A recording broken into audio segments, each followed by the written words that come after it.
Bonjour à tous, ravi de vous retrouver pour cette deuxième partie des foires aux questions que vous m'avez adressées le week-end dernier. Donc on va compléter évidemment, il manquait quand même pas mal de questions, sur la première vidéo que j'ai déjà réalisée et publiée. Donc on parlera encore livret 2, trame, aide forcément pour rédiger ce livret 2.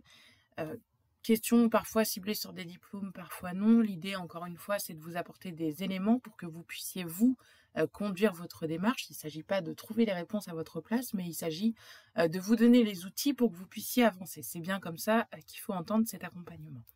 Donc, pour la première question, on a Diane qui me demande « Auriez-vous un plan à suivre pour la rédaction du livret 2 pour valider le VAE, EJE, donc éducateur de jeunes enfants ?» Un plan à suivre pour la rédaction, ce sera plutôt un plan d'action. Je ne peux pas vous livrer un plan préétabli avec ce qu'il faut mettre dedans, puisque comme je le disais auparavant, chaque livret 2 est singulier. Vous allez développer différentes choses qui vont être liées à votre structure. L'environnement professionnel, pour ce qui est loi et décret, forcément, on va retrouver la même chose dans le domaine de la petite enfance. Après, ça va dépendre évidemment si vous travaillez avec un public en situation de handicap. Pour des jeunes enfants, il y aura des notions à apporter supplémentaires si vous travaillez en crèche, etc. En revanche, pour conduire votre démarche et vraiment vous donner un plan d'action, une ligne conductrice à suivre pour réaliser cette démarche, oui, ça je peux. Sur le livret 2, ce qu'il faut démarrer, par quoi il faut vraiment démarrer et commencer, c'est retracer votre expérience, c'est-à-dire cartographier votre parcours de vie, vos différentes expériences. Si vous n'en avez qu'une, dans cette expérience unique, essayez de dresser vraiment la liste des missions et des activités que vous avez développées, des compétences que vous avez développées, des expériences que vous avez vécues, pour ensuite lire en parallèle le référentiel du DEJE, les 8 blocs de compétences, extraire des compétences thématiques de chaque bloc et confronter et lier, faire le lien entre expérience et compétences attendues. La compétence, attendue, pour que vous puissiez être demain en capacité de livrer des expériences et des situations qui vont être pertinentes. C'est-à-dire que vous allez pouvoir, je ne sais pas, moi si je prends le DC4, ou ce qui semble le plus intéressant, ça va être par exemple de décrire un partenariat. Si vous ne comprenez pas ce qu'on attend de vous dans le DC4, vous allez être à côté quand vous allez décrire ce partenariat. Parce que il y a une méthodologie à avoir, une méthodologie d'écriture, il y a des références à apporter, il y a un contexte à mettre, un environnement à saisir et à analyser pour pouvoir ancrer son action dans cette dimension partenariale et dans cette dimension même institutionnelle, je dirais. Donc il y a tout ce travail-là à faire qui prend du temps, qui est de retracer votre expérience, d'extraire les compétences thématiques de chaque bloc et ensuite de faire le lien entre expérience et compétences attendues. À partir de là, vous allez choisir des thèmes de situation. Une fois que vous avez ces thèmes en tête, alors parfois on n'a qu'un thème, donc il faut travailler là-dessus, les autres thèmes vont venir après, il faut vraiment prendre le temps. Une fois qu'on a ce thème-là, vous allez préparer ensuite un plan pour votre écrit, que ce soit pour la partie présentation de l'environnement, de la structure, etc. On attend de vous qu'il y ait des sous-parties quand même, que ce soit un minimum structuré, rédigé, pour ensuite présenter votre expérience et la développer. Même chose pour les situations. Vous allez amener un plan. Qu'est-ce que vous souhaitez dire à votre jury? Quelle est votre expérience qui permet demain de développer les compétences du DC1 ou les compétences du DC2 ou les compétences du DC3 ou les compétences du DC4 et les sous-blocs de compétences. En parallèle, ce que je vous invite à faire, c'est vraiment de dresser la liste des références littéraires sur lesquelles vous appuyez. Là-dessus, j'avais fait une liste, je crois que je l'avais mis d'ailleurs dans la fac 1, une liste des livres indispensables, essentiels pour le DEJE. Là encore, je le remettrai dans les commentaires et dans la description de cette vidéo pour que vous puissiez aller regarder un peu ce que je vous propose et ce qui va être intéressant de lire et de référencer dans votre livret 2. Et puis seulement, quand on a fait tout ça, on démarre par l'écriture de vos motivations et puis ensuite, vous continuez avec l'écriture de votre environnement professionnel et puis des situations à développer et ensuite de l'analyse attendue dans votre livret 2. Mais vous voyez que tout se fait bien par étapes et que si vous vous jetez sur l'écriture tout de suite, vous allez ou vous retrouver bloqué ou être complètement hors sujet par rapport aux attendus et vous allez oublier une partie des compétences attendues, ce qui fait que très souvent, On récupère des candidats qui sont soit en invalidation, soit en validation partielle parce qu'ils n'ont pas fait le boulot avant et le travail de réflexion suffisamment pour produire un écrit conforme aux attendus. Deuxième question de Yasmina. Donc Yasmina, il lui reste un module de DC1 à valider sur encore le diplôme d'éducateur de jeunes enfants. Si je résume, vous êtes en disponibilité et donc sur votre précédent livret 2, vous n'avez pas réussi à convaincre avec la situation que vous avez proposée et vous demandez qu'est-ce que vous devez présenter pour convaincre. Je vais vous répondre simplement. Pour convaincre, il faut une situation en lien avec le DC1 qui mobilisera l'ensemble des compétences attendues. Le DC1, il a été énormément étoffé dans ce référentiel qui a été réformé. Donc, il faut vraiment prendre le temps de cartographier toutes les compétences thématiques attendues dans ce DC1 et ensuite de proposer une expérience qui va développer une situation d'accueil, d'accompagnement de l'enfant, d'accompagnement et de soutien à la parentalité, d'accompagnement à la famille, de développement de l'enfant, de référencement de ses besoins, d'accompagnement, etc. J'en oublie bien 80%, mais l'idée, c'est de prendre ce référentiel, de lire les compétences, les items attendus, et de voir ce qui peut trouver écho à ce référentiel, d'aller le rechercher dans votre expérience pour développer demain une situation qui vous permettra de valider ce dernier DC. Donc il y a un travail à mener effectivement en amont et ce que je vous recommande également de faire, c'est de lire les commentaires du jury pour comprendre les manques constatés dans le précédent écrit et puis essayer de corriger, de réajuster votre écrit en conséquence et votre situation pour tenter de décrocher ce dernier DC. Question suivante de Priscilla. Alors, Priscilla, elle prépare une VAE en accompagnement éducatif et social, donc un diplôme qui a été nouvellement réformé. 3 rédactions. Alors, j'ai 3 rédactions à la première personne à préparer. Oui, effectivement, il y a 3 expériences demandées dans ce nouveau livret 2. Il est noté, relatez votre expérience, il y a des règles. Oui, tout à fait, il y a une notice, faire une rédaction à la première personne, mettre en avant son implication personnelle dans le cadre d'activité, éviter les fiches techniques. Il faut également donner la preuve au jury en donnant des justificatifs. Oui. Avec toutes ces informations, ces codes, j'avoue être bloqué sur la forme à prendre. Ah oui. Ok, donc je vous ai remis ici d'ailleurs le nouveau référentiel avec les 5 blocs de compétences. Effectivement, le travail rédactionnel dans une VAE, c'est un travail qui est précis et qui demande de se raconter et de rédiger son expérience. Donc il y a des règles d'écriture pour une VAE où on vous demande de décrire votre expérience, d'analyser votre pratique, de partir d'une situation de travail et de la développer évidemment. Donc il va falloir lire ces blocs de compétences et trouver 3 situations, 3 expériences qui vont vous permettre de développer de manière transverse les blocs de compétences attendus. Un accompagnement de la personne dans les actes essentiels de la vie que vous avez menés, un accompagnement de la personne dans les actes de la vie quotidienne dans le respect de cette personne et des règles d'hygiène et de sécurité. Donc, forcément, il faudra décrire déjà le respect de la personne, c'est quoi pour vous? Comment ça se traduit quotidiennement? Comment vous faites en sorte par votre action et par vos actions de respecter la personne? Quelles sont les règles d'hygiène et de sécurité? Il faudra les expliquer, mais il ne s'agit pas d'énumérer, il s'agit d'expliquer comment vous les connaissez et comment vous les mettez en pratique au quotidien dans l'accompagnement de ces personnes. Accompagnement à la vie sociale et relationnelle de la personne, là ça peut être également une idée d'expérience à développer. Le fait de vous positionner en tant que travailleur social dans son contexte d'intervention, vous faites partie d'une dimension et d'un domaine, d'une institution, on peut dire ça comme ça.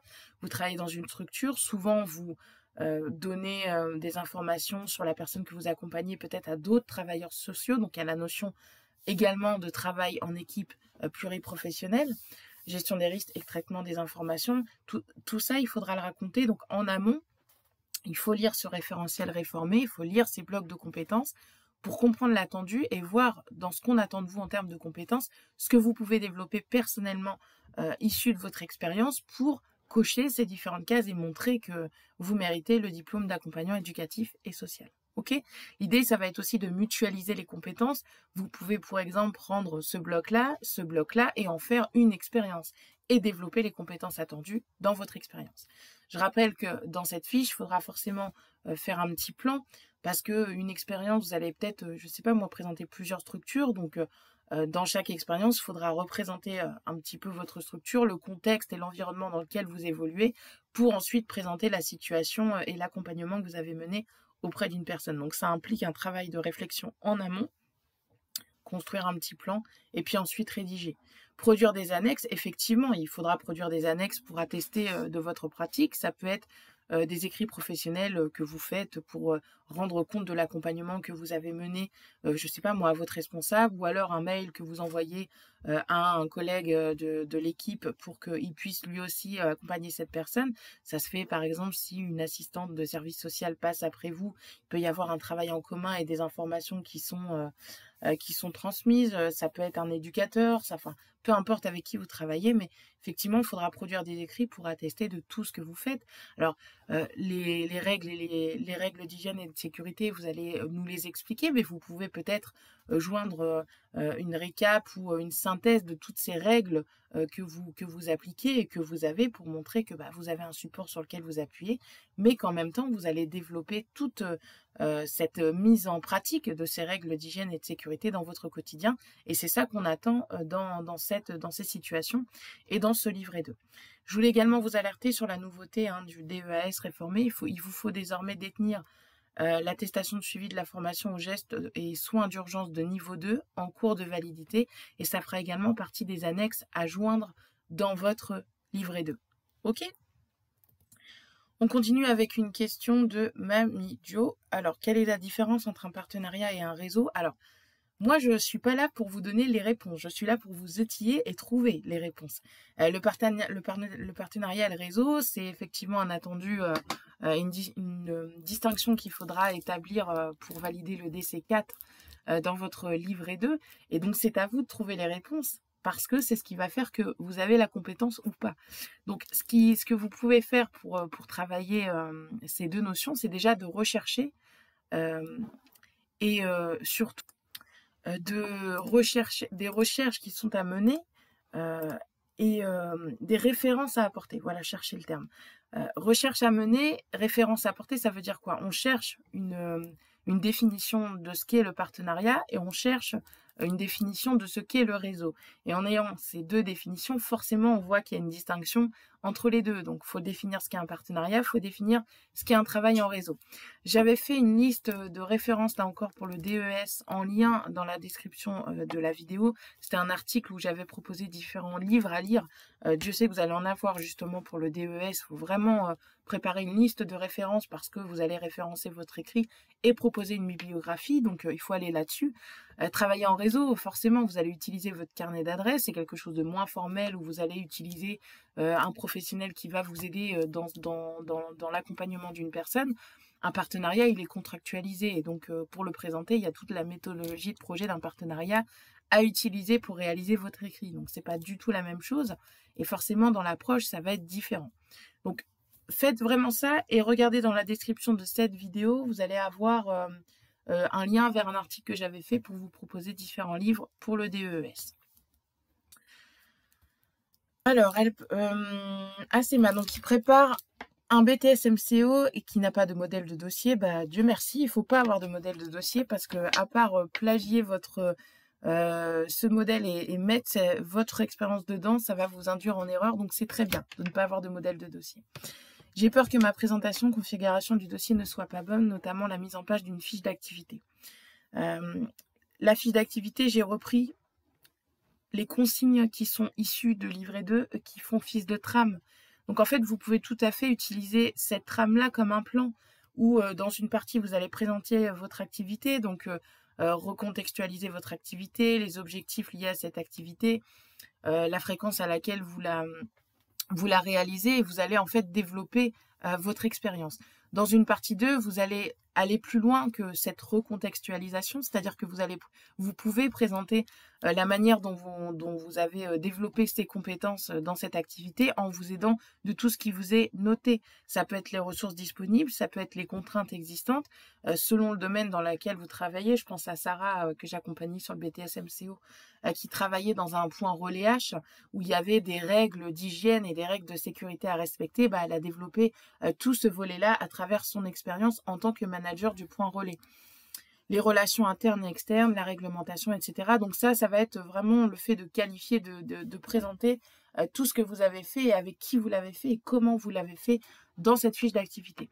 Ensuite, vous allez pouvoir faire une autre partie où vous allez évaluer cette activité. Alors, ça peut être, il précise auto-évaluation, satisfaction client, mais si c'était des objectifs chiffrés, ça peut être vos résultats, ça peut être le chiffre d'affaires, ça peut être effectivement la satisfaction des clients si vous la mesurez, ça peut être le retour de votre manager qui vous a été fait sur un objectif, ce que vous avez mis en place, ça peut être vous aussi en tant que manager, si vous êtes manager, les retours que vous faites à vos équipes et comment vous réajustez les actions pour demain atteindre les objectifs s'ils n'étaient pas atteints.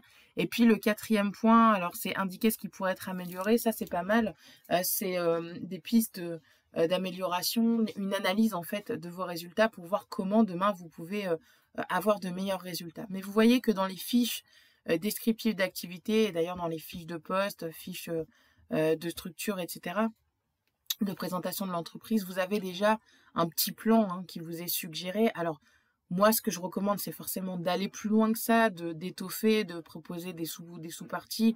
Et puis, n'hésitez pas, pareil, à mettre des titres en couleur, de rendre un écrit professionnel pour que le rendre attrayant et puis faciliter la lecture de vos différentes fiches. Voilà pour ma réponse.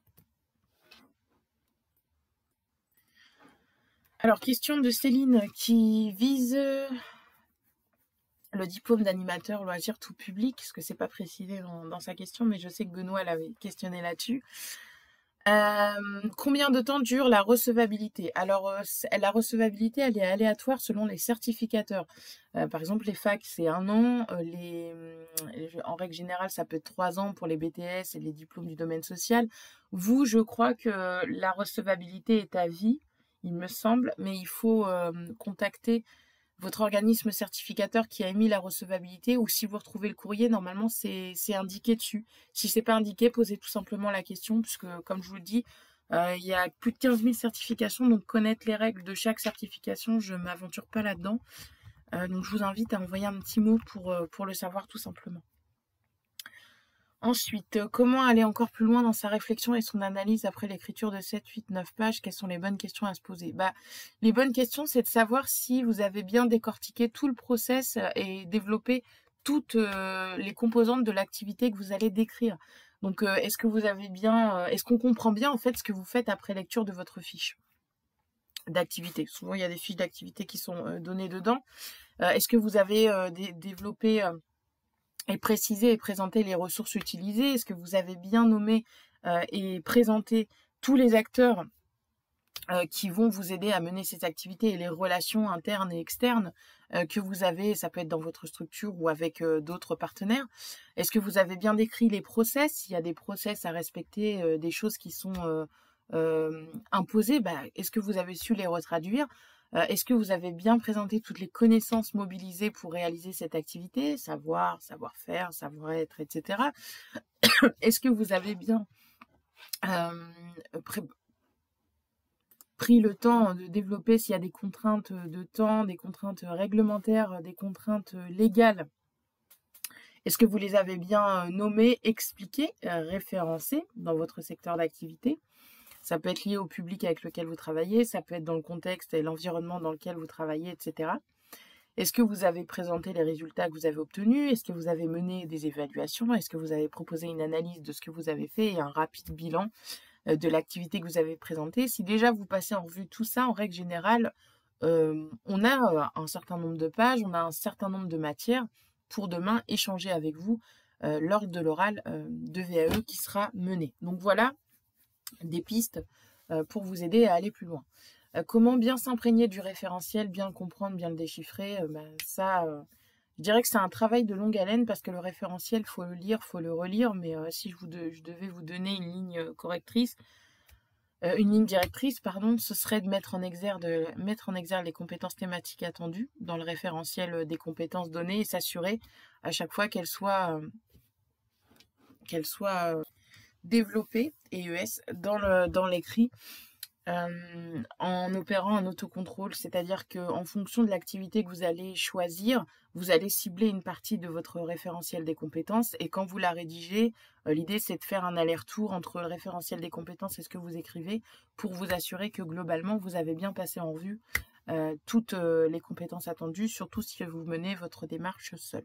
Si vous êtes en accompagnement, l'accompagnateur vous fera un retour et fera cette analyse et ce contrôle avec vous pour être sûr que vous avez bien passé en vue les compétences. Et puis en règle générale, il vous donnera aussi une méthodologie complète pour extraire ces compétences thématiques et puis les comparer à votre expérience et faire le lien. Avez-vous des ressources sur lesquelles s'appuyer pour la rédaction de sa VAE, livre, lien, document? Moi, ce que je vous conseillerais, c'est de rechercher un livre, ce qu'on appelle un livre tout en un sur le diplôme d'animateur loisir tout public, Amazon, Fnac, etc. Pour comprendre l'attendu du diplôme. Souvent, en fait, l'auteur va développer, et souvent c'est un professeur ou un enseignant qui fait ça d'ailleurs, l'auteur va développer tout le référentiel en fait et les compétences attendues dans ce diplôme-là, et il peut aussi donner des exemples ou des situations extraites de la vie professionnelle. Alors ça arrive que ce soit fait dans ce sens-là, donc moi ouais, je vous inviterais à vraiment avoir un livre tout en un pour vous aider, surtout si vous n'avez pas un gros budget, ça peut déjà bien vous aider et bien vous éclairer sur le diplôme visé. Question suivante. J'ai eu la validation du DC1 seulement, donc il me reste les DC2, 3 et 4 à valider. Ma question est la suivante. Pour le livret 2, je suis attendue de développer selon le référentiel du diplôme ou selon la préconisation du jury. Alors, les deux. La préconisation du jury, elle va vous orienter sur le fait... décidément, moi, j'ai fait des fautes aujourd'hui. Hein. Excusez-moi. La préconisation du jury, elle va vous aider à comprendre les manques constatés et à réajuster votre écrit en conséquence. Donc il faut les lire parce que naturellement, ils vont pointer sur ce qui a péché dans votre écrit ou dans le développement de votre expérience pour demain produire un écrit plus en lien avec l'attendu, on va dire. Néanmoins, le référentiel des compétences, ça doit rester votre guide en bloc de compétences et en domaine de compétences pour rédiger les situations qui vont vous manquer pour le DC2, le DC3 et le DC4 à valider et s'assurer de la cohérence entre écrit et compétences attendues. Donc, ça veut dire que vous devez évidemment lire les précaux du jury, mais quand vous allez reprendre votre travail rédactionnel, vous allez devoir travailler avec le référentiel des compétences du DC2, du DC3 et du DC4. Question suivante. Florence. Alors, bonjour Alexandra, je travaille actuellement sur une VAE BTS MCO et j'en suis aux fiches d'activité. Pour la première, j'ai choisi le développement de la relation client et la vente conseil. Ouais. Pour cela, je dois relater un entretien de vente. Ok. Je bloque car je me demande comment intégrer l'entretien de vente car il y a plusieurs interlocuteurs et plusieurs rendez-vous. Je ne peux donc insérer un entretien de A à Z sans introduire de commentaires pour faire la liaison. Dois-je le scinder en plusieurs blocs et analyser ma démarche à chaque avancée? D'autre part, je m'interroge sur la composition de la fiche d'activité. Quelle est la proportion de texte rédigé par rapport à la part de tableau? Alors, pour la première partie de votre question, il n'y a aucun problème. Un entretien de vente et une vente, souvent, et d'ailleurs ça dépend le prix du produit, mais souvent ça ne se fait pas en une fois, donc vous allez présenter le process de vente en différentes étapes en le résumant. Ça veut dire les différents rendez-vous, les différents acteurs, les objectifs de chaque rendez-vous et pourquoi pas mesurer vos avancées à chaque étape et à chaque rendez-vous réalisé. Au contraire, le tout, c'est de bien le présenter et que ça soit cohérent et fluide au niveau de la rédaction de votre fiche. C'est-à-dire que vous allez introduire le fait que vous allez présenter une vente, mais qui s'est déroulée en X rendez-vous et que vous allez présenter les différentes étapes, qu'à chaque fois, vous allez donner, comme je vous le disais, les objectifs de chaque étape, mesurer l'avancée, les acteurs.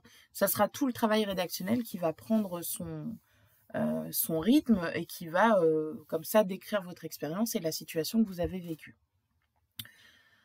Pour ce qui est de la part de textes rédigés et des tableaux, en fait, les tableaux sont peu attendus dans une fiche d'activité. Si c'est un petit tableau pour vraiment montrer les résultats, vous le pouvez, mais sinon, il faut les mettre en annexe.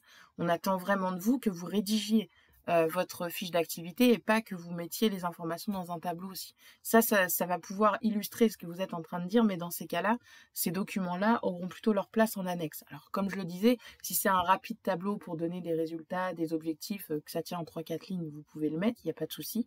Mais sinon, on attend de vous un plan dans votre fiche d'activité avec une partie rédactionnelle qui va être développée, analysée et qui va présenter votre expérience. Question suivante. Frédéric. Alors, Frédéric vise le DEASS, donc assistant de service social. Elle n'a qu'une expérience à développer dans son livret 2. Donc, j'imagine que et me concentrer dans remplir les 3 situations, ou dois-je en décrire plus de 3? D'accord. Donc, est-ce qu'on peut, en gros, utiliser une seule expérience et décrire 3 situations? Dans la partie motivation, dois-je parler de mon expérience et présenter rapidement les situations que j'aborderai plus tard? Je n'ai pas ou peu de références littéraires liées à la pratique sociale. Est-ce pénalisant? Puis-je utiliser d'autres sources plus littéraires, moins sociales? Ok. Je dois rendre mon livret 2 avant le 7 juillet 2024. Je crois comprendre que j'ai 3 années avant de remettre mon livret 2. Le courrier... Ok. Donc déjà, première question, une expérience unique peut largement suffire à développer et à obtenir le DEAS. Il n'y a pas de souci. D'ailleurs, c'est un aparté, mais pour toutes les personnes qui visent un diplôme du domaine social, plus vous allez mettre d'expérience, plus vous allez devoir représenter votre environnement professionnel, la structure dans laquelle vous évoluez, etc. Donc, si vous avez une expérience qui couvre l'ensemble des décès, il n'y a aucun souci. Après, dans cette expérience unique, vous pouvez développer jusqu'à 3 situations. Mais vous pouvez en développer une, vous pouvez en développer 2, vous pouvez en développer 3. Jusque 3 maximum. Ok?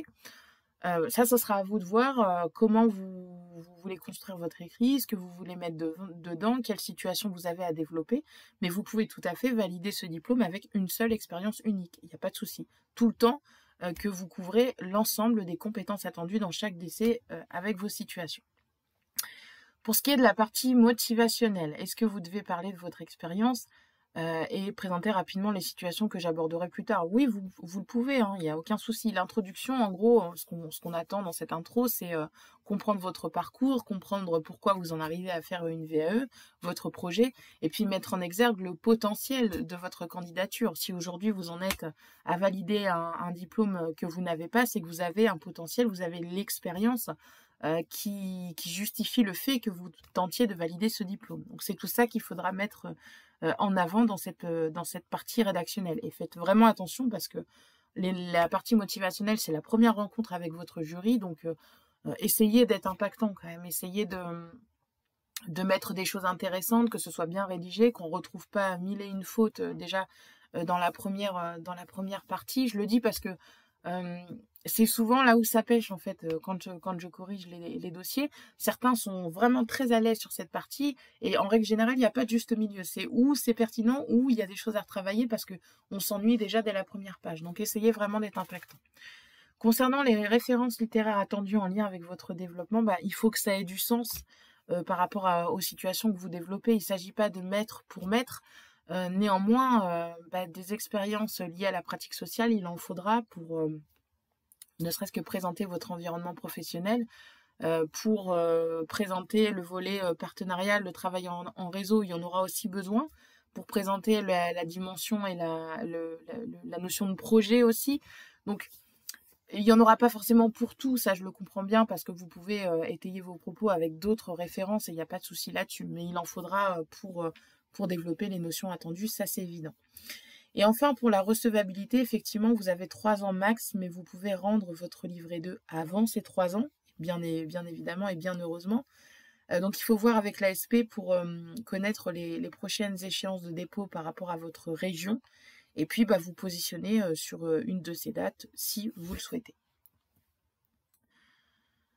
Question de Marie. Marie, elle termine une VAE pour le diplôme de moniteur éducateur et elle est actuellement AMP en poste avec une expérience de 10 ans dans le milieu médico-social.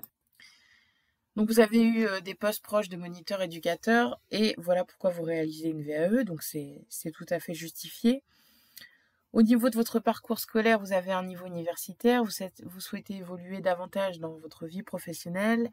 Et même si vous êtes satisfaite de valider ce diplôme, vous vous projetez, ce qui est normal. Vous hésitez dans quelques années à vous diriger vers un poste d'éducateur spécialisé ou de conseiller pour sortir des structures institutionnelles et aller plus vers le travail en famille. Ouais, bah, éducateur spécialisé, vous pouvez sortir, hein, des structures institutionnelles aussi et aller vers le travail en famille. Il y a des éduc-spé qui sont indépendants et qui mènent ce travail-là. Pensez-vous que mon expérience en structure pourrait me permettre de m'orienter vers ce métier? Dois-je d'abord passer par la VAE? OK. Ou bien tenter EduxP et ensuite avoir les blocs communs? OK. Moi, ce que je vous ai mis en élément de réponse, c'est que je peux pas vous répondre parce que vous n'avez pas, l'expérience qui va en face. Tout simplement, il faudra là, aujourd'hui, vous êtes sur un diplôme d'éducateur, moniteur éducateur. C'est vrai que la suite logique, ça va être le DES parce que entre le poste de moniteur éducateur et le poste d'éducateur spécialisé, aujourd'hui, les frontières sont, de plus en plus maigres et que, entre l'animation et l'élaboration de projets, lorsque vous commencerez à mener des projets, à les rédiger et à accompagner vraiment, être l'interlocuteur référent avec les familles, etc. Vous serez en règle générale sur un poste d'éduc-spé, donc ça peut être intéressant de valoriser cette expérience. Mais je dirais que là, si vous êtes sur un diplôme de moniteur éducateur, il va falloir attendre un peu d'avoir de la matière pour aller sur EduxP, donc 3 à 4 ans, pour avoir vraiment des choses intéressantes à proposer dans votre livret 2. Et donc après, je dirais que c'est votre choix, hein. Si vous avez l'expérience pour EduxP, allez sur EduxP. Par contre, si vous visez un poste de conseiller, il va peut-être vous manquer un peu de matière aujourd'hui dans votre structure et donc ça se fera possiblement plutôt par la formation que par la validation de votre expérience. Mais encore une fois, je ne connais pas votre futur parcours, donc il faudra regarder à ce moment-là les 2 référentiels de ces diplômes, comparer votre expérience aux compétences attendues et si vous couvrez 85% des compétences attendues, effectivement, vous pourrez engager une VAE. Avec le DES nouvellement réformé, si vous le validez dans 3 à 4 ans, effectivement, vous aurez ensuite une dispense sur le DC3 et 4, ce qui fait que vous n'aurez plus à valider que le DC1 et le DC2 du DCES. Mais là, c'est trop tôt, je pense, pour en parler. Donc, il faut déjà valider ce diplôme de moniteur éducateur et puis vous laisser un peu de temps pour construire votre expérience et ensuite, pourquoi pas, tenter effectivement un des 2 diplômes, soit par la voie de la formation si vous n'avez pas l'expérience, soit par la voie de la VAE si vous visez le DES. Je pense qu'effectivement, c'est tout à fait envisageable. Question suivante. Donc, c'est Chloé qui vise un baccalauréat puisqu'elle ne l'a pas précisé là. Mon blocage est par rapport au montage du dossier sur la mise en forme. Auriez-vous quelques conseils par rapport à cela? En fait, tout ce qui est CAP, bac, BTS, vous avez la même trame. Donc, j'ai parlé de la trame sur le BTS MCO. Ça peut vous aider aussi à préparer un petit plan pour vos différentes fiches. Moi, je vous invite à suivre les consignes du livret 2 qui vous sont données, et qui vont vous aider à construire un plan. Encore une fois, j'en ai parlé, donc je ne vais pas redire, ça sera de la redite, mais pour le BTS MCO, c'est valable pour votre écrit. Et puis après, une fois que vous avez cette structure et ce petit plan établi, vous pouvez mettre des éléments clés à mettre dans chaque partie pour rien oublier, pour voir vraiment ce que vous voulez développer en lien avec les compétences visées du référentiel de votre baccalauréat. Et puis ensuite, vous démarrez la rédaction de votre écrit. J'en ai donc fini avec cette foire aux questions. Si vous souhaitez obtenir des conseils, tous les lundis, j'envoie un petit mail. Alors, ça peut être des ressources, ça peut être des conseils. Ça dépend vraiment de l'actualité, des accompagnements que je mène et de ce que je vois dans les dossiers de VAE. Vous pouvez vous inscrire à la liste privée et puis vous recevrez ce petit mail. J'essaye de mettre un mail de bonne humeur chaque semaine, tous les lundis, pour vous donner des conseils autour de la VAE. J'espère que ce nouveau format vous a plu. C'est toujours un peu sportif de répondre aux questions parce que j'ai pas vos écrits, je connais pas votre parcours. Donc l'idée, c'est plutôt de vous donner des conseils et des outils pour que vous puissiez avancer. J'en referai très certainement. Donc si vous souhaitez poser vos questions, j'envoie cette opportunité uniquement aux personnes dont j'ai la liste, puisqu'il faut bien un moyen pour vous contacter. Vous pouvez vous inscrire. Je vous souhaite en tout cas une belle démarche de VAE et je vous retrouve sous un format un peu plus traditionnel dimanche prochain pour la prochaine vidéo. À bientôt, au revoir.